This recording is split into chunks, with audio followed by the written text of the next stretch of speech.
এই মেশিনটির নাম হলো হানি এক্সট্রাক্টর মেশিন অথবা মধু নিষ্কাশন মেশিন। এই মেশিন আবিষ্কারের আগে মানুষ কিভাবে মধু সঞ্চয় করে নিত সেটা আমরা দেখি। দুটি পন্থা অবলম্বন করত। এক, মানুষ মোমটাকে চিপে মধু বের করে নিত। দুই, এই ফ্রেমটা হলো সারেনা মৌমাছির মধুর ফ্রেম। এটা খুদে মৌমাছির মধুর ফ্রেম। আগে যখন মেশিনের আবির্ভাব ঘটে নাই, যখন মানুষ জানতো না কিভাবে মধু সঞ্চয় করতে হয়, প্রথম কিভাবে মধু সঞ্চয় করত সেটা আমরা দেখব। যেমন আগে আমরা মধু মাড়াই করতাম, সেখান তো কোনো মেশিন ছিল না বা মেশিন আমাদের এখানে আসেও নাই। তার ফলে আমরা আগে যেটা চাকের বড় মাছির মধু, সেটাকে মোমটাকে চিপে মধুটাকে বাইর করে নিয়ে ছাকে বোতলজাত করতো। হ্যাঁ, আর এখন তার পাশাপাশি আমরা এটাকে চিপে যদি বাইর করি, তাহলে এই জিনিসটা এই এগুলা তৈরি করতে বহু সময়ের প্রয়োজন। তার ফলে আমি যদি এই জিনিসটাকে এইভাবে এই একটা পাত্রে রাখে যদি এই জিনিসটাকে এইভাবে ঘুরাই। আচ্ছা, আরেকটা জিনিস, ঘোরানোর আগে আপনি বলেন যে কি কি লাগে, এটা দেখাই দেন। আপনি বললেন যে এটা যদি চিপে নিতাম আমরা, তাহলে কিন্তু এই ঘরটা নষ্ট হয়ে যেত। তাহলে মৌমাছির আবার এই ঘর তৈরি করার জন্য সময় ব্যয় হতো।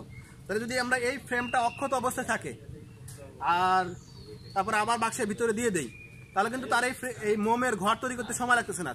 শুধুমাত্র ফুল থেকে মধু আহরণ করেই এই ঘরের মধ্যে রাখতে পারতেছে। মৌমাছির অতিরিক্ত সময় ব্যয় করতে হচ্ছে না। এতে কি হবে, মধুর উৎপাদনটা বৃদ্ধি পাবে।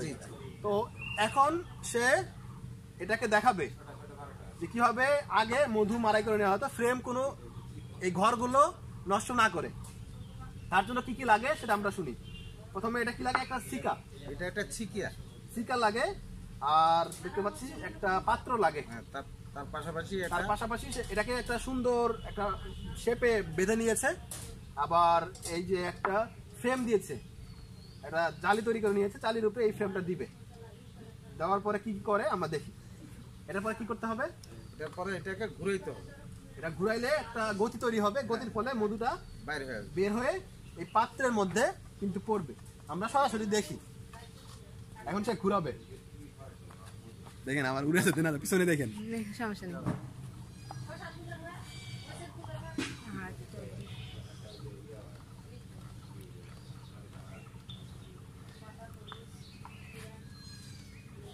এই যে ঘুরানোর পরে কিন্তু এই মধু বেরিয়ে এসেছে।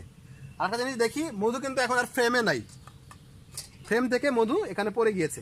এভাবে আবার পুনরায় অন্য সাইডে দিব, উল্টা সাইডে দিব, দিয়ে কিন্তু মধুটা বের করে নেব। আর ফ্রেমটা অক্ষত অবস্থায় রয়েছে।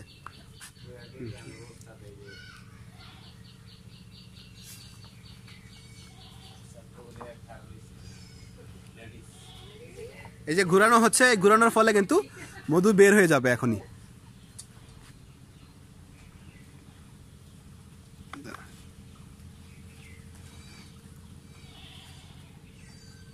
এখন যদি ফ্রেমে লক্ষ্য করি, কিন্তু ফ্রেমে কিন্তু কোনো মধু নেই। তো এটা লক্ষণীয় বিষয়, কিন্তু ফ্রেমটা কিন্তু কোনো নষ্ট হলো না, মানে মধুর ঘরগুলো নষ্ট হলো না, কিন্তু মধু পুরোটাই বের হয়ে আসলো। এভাবে যখন মানুষ করতো তো সময় বেশি ব্যয় হতো, যার ফলে এখন মানুষ মেশিন উদ্ভাবন করেছে। একটা নিষ্কাশন মেশিনের মধ্যে অনেকগুলো ফ্রেম দিয়ে এই ফ্রেমগুলো অক্ষত রেখে ঘুরানো শুরু করবে। একই পদ্ধতি এখন মেশিনের মাধ্যমে করা হয়। আর আগে যখন মেশিনের উদ্ভাবন হয় নাই তখন এইভাবে করা হতো, এটা সময় বেশি ব্যয় হতো, এই জন্য আর এখন এইভাবে করা হয় না, তাই না? জি।